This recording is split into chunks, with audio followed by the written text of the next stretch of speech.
Hey guys, Mr. B here. So today I've got a 2012 Toyota Prius. It has 282,000 miles on it.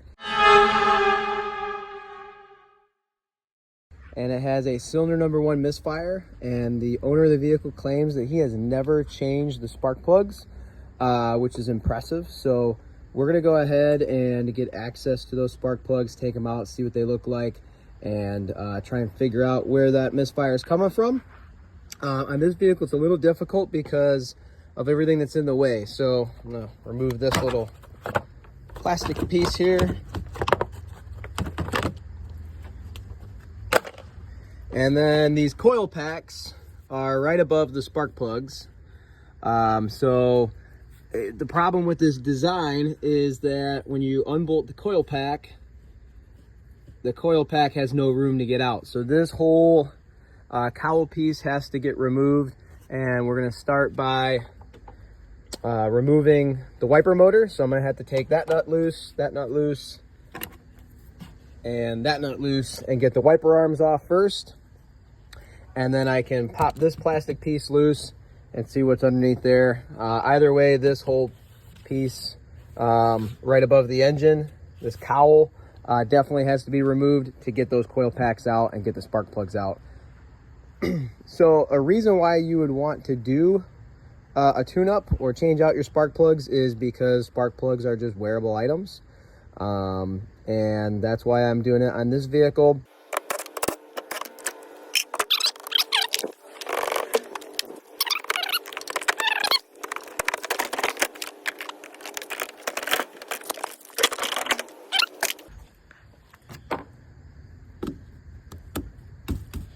All right, so for the wiper motor, I'm gonna go ahead and start getting that loose. Got my connector there, got my bolts there, another bolt there.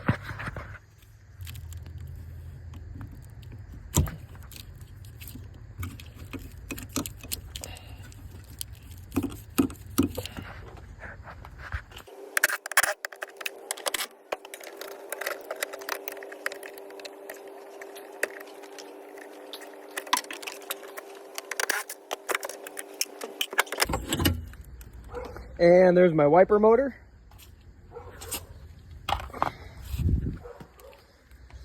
And then we've got all of that.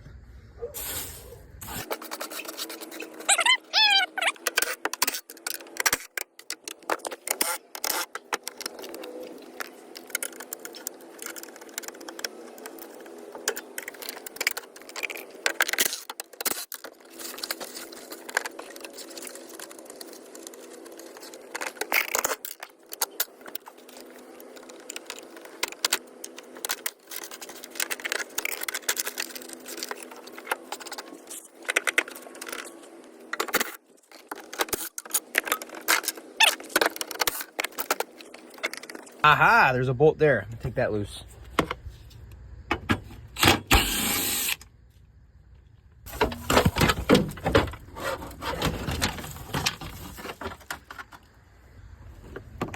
All right, so now that I got that cowl out, that gives me tons and tons and tons of space here to go ahead and get at these coil packs. So I'm gonna go ahead and take these coil packs out and get a look at those spark plugs.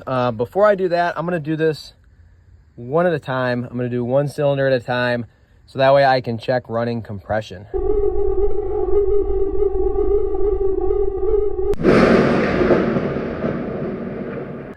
So the reason why I wanna check running compression on this is because this is a vehicle with 280,000 miles, and it has a misfire in cylinder number 1. And these things are also known for blowing head gaskets.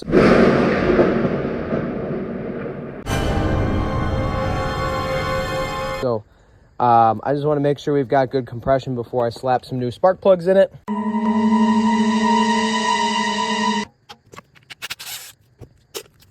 All right, so this is our coil pack.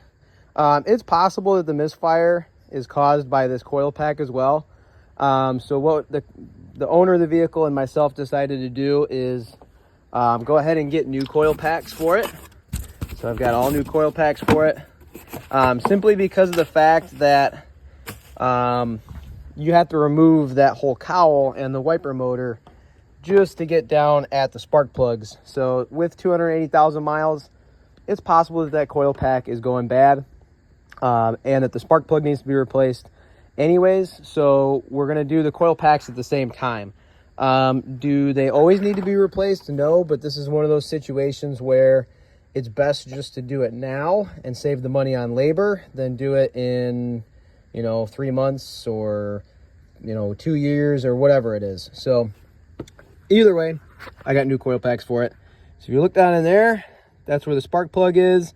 So I'm gonna go ahead and get an extension and a spark plug socket. And you wanna be mindful of whether or not there's oil down in there. If there's oil in that tube, that tells you that that seal right there on the valve cover is leaking and oil is getting down into the spark plug, which could maybe cause a misfire if there was enough oil down in there. And that looks pretty dry, so we'll just see what it looks like once the plug gets out. So my 5/8 spark plug socket won't work. That happens sometimes. This one's pretty common, but clearly not for this car. All right, so I've got a 14 millimeter socket here. That's the one I'm going to use to get the spark plug loose. Problem is I don't have the special 14 millimeter or 9/16 spark plug socket, but what I do have is a nice long magnet that I can use to pull the spark plug out of there. If you really had to, you could use an old vacuum hose that would do the same thing. Just something to catch onto the end of the spark plug. Just something to catch on the end of the spark plug to pull it up out of that hole. So I'm gonna go ahead and loosen it. And the threads feel kind of tough. So I'm gonna work it back and forth because I don't want to strip out those threads. It feels like that spark plug's been in there for a long time and it doesn't want to come loose. So I'm just gonna work it back and forth. I don't want to mess up the threads. So I'm gonna be patient with it.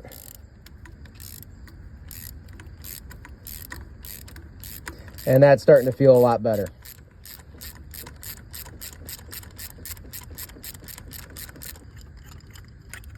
Okay, so I think I've got it loose.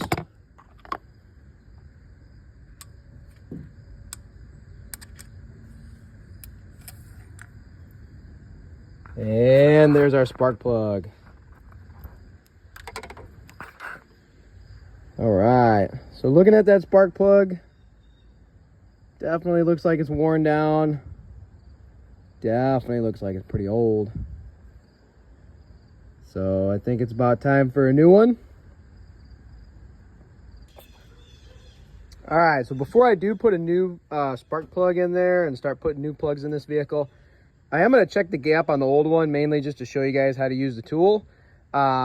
These iridium plugs are not supposed to be gapped because you don't want to break the electrode on it. However, you can use the gapping tool to check the gap to make sure that it's within spec. So on this vehicle, it's supposed to be 44 thousandths, which you can see along there is right about where my thumbnail is. That's 45 thousandths of an inch.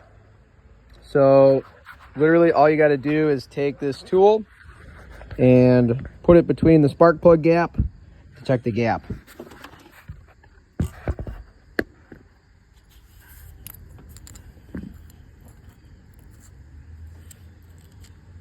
And you just kind of push it on there till it stops.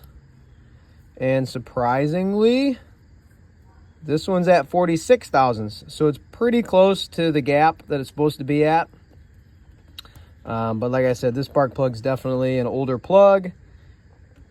It looks like it's got quite a bit of corrosion on it. It's a lot better than I thought it would be for an original spark plug. I'm not gonna lie. But yeah, either way, of course I've got new ones, so I'm gonna put new ones in it to do the tune-up.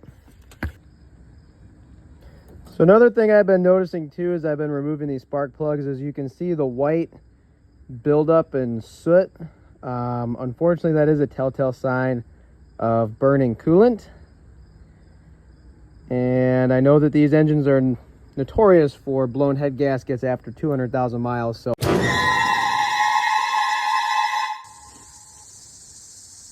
right, so I got my nice new shiny spark plugs right there. These are iridium spark plugs, so you're not supposed to actually set the gap. But one thing that I like to do is check them without forcing them to be bigger or smaller. Because I have been burned before on new spark plugs where they come pre-gapped and they're not at the right gap. So these are supposed to be at 44 thousandths. I'm just going to quickly double check them with the spark plug gapper without being too forceful with it so that I don't ruin that iridium tip. And then once I get that done, I'm going to go ahead and pop these spark plugs down in the holes and tighten them up.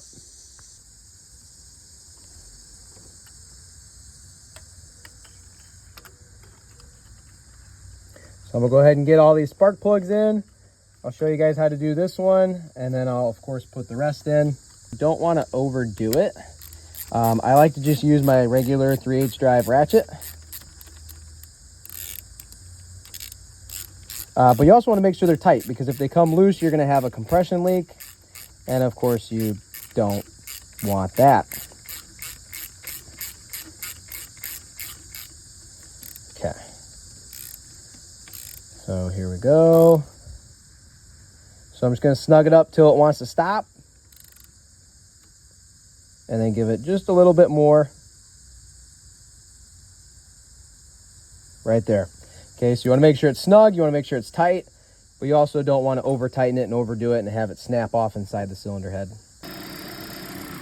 All right, so now I got all the new spark plugs in and the coil packs in. I did just have the engine running to make sure there weren't any misfires, and it does seem to run pretty smooth. So I'm gonna go ahead and put that cowl back in. I'm gonna, of course, clean out all the crud and then start putting the bolts back in.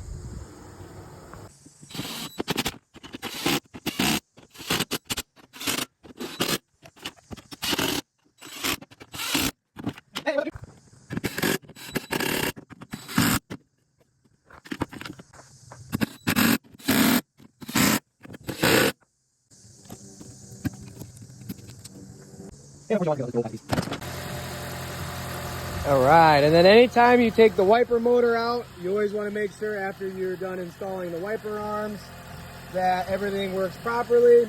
I just went ahead and snugged up those nuts, and I'm going to watch these wiper blades to make sure they're not hitting anything. And they're not. So that's perfect. I'm going to go ahead and shut them off, make sure they don't hit anything else on the way down.